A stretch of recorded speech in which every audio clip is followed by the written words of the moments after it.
Hey there, today I wanted to share with you 3 things you want to eliminate when you're trying to get pregnant. But also, in general, for our overall health, we need to get rid of these things in our diet. I'm Denise Noyer-Erez. I'm your fertility godmother, and welcome to the Fertility Godmother channel, where we discuss natural ways for you to improve your health and your fertility so that you can get pregnant faster and have a healthy baby.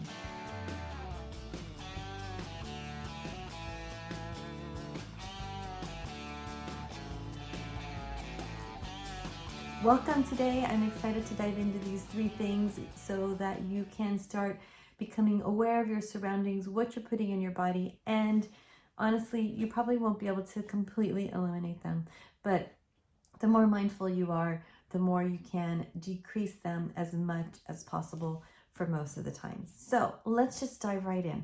The first one, The first one I want to share with you is you want to eliminate or decrease caffeine. So you technically can have some caffeine, but you want to keep it below 200 milligrams a day. So that might be 1 cup of coffee or a cup of tea, and preferably green tea is really nice because it has some antioxidants in it. You get a little bonus there, but you want to keep the caffeine down. So I know that's hard for my caffeine drinkers. For you, let me know if you're a caffeine drinker. It's hard. One of the biggest things though for caffeine is soda. So soda, or those, what are those called? Those energy drinks. They're so toxic. They're so bad for your body, and they're going to be bad for your reproductive health and when you're trying to get pregnant. And that goes for both men and women. So those energy drinks and a lot of caffeine, technically, if you think about it, caffeine, like, it constricts your blood vessels. It doesn't allow blood to flow properly. And you know what happens if you don't have some blood flowing? Just imagine not giving blood flowing to your heart. You know you're gonna get pain. It's not a good thing. We know that. But it's the same thing for the reproductive organs, and we want to make sure we're having as much flow as possible. So caffeine constricts. You want flow, especially when you're trying to create a baby, create a life. So you want to minimize your caffeine, and if you can, eliminate it completely, or at least most of the time. Now, you don't have to go as far as like eliminating dark chocolate or chocolate. Yes, chocolate does have caffeine in it, but there's also a lot of benefits to it, and it's just minimal amount. So if you're one of those like really tight, take these rules and take them to the nth degree, I celebrate you, and just know that you can still have a little bit of chocolate. Now that brings me to the next thing that you want to eliminate or avoid as much as possible, and that is sugar. So sugar is it creates this inflammatory response. It also can that would play like havoc on our whole body, right? So ideally, you don't want to exceed more than 30 grams of sugar a day.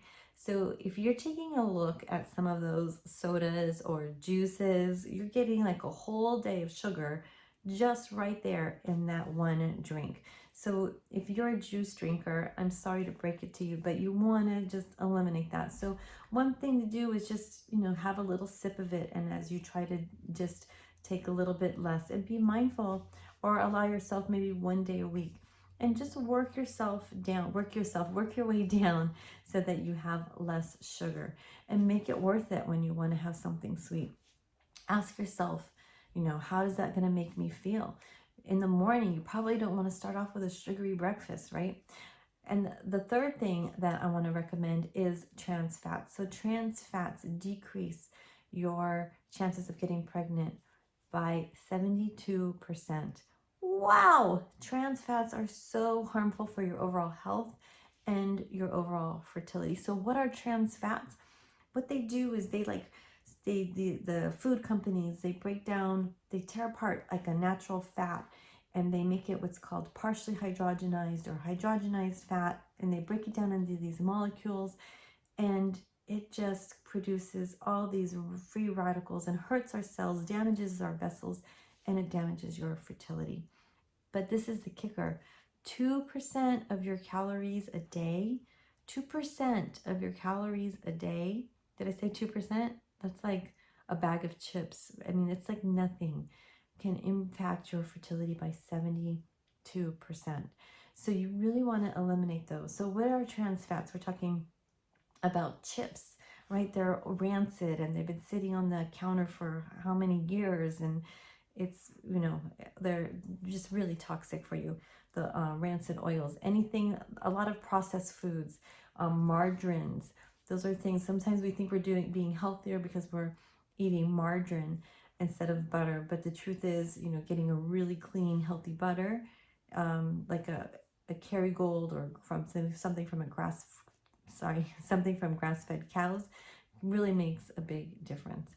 So you want to have healthy fats, but you want to definitely eliminate those trans fats. We want to eliminate them. So they're in donuts and French fries and baked goods and those breads and processed foods. So just start becoming aware of what you're putting into your body so that you can make a shift.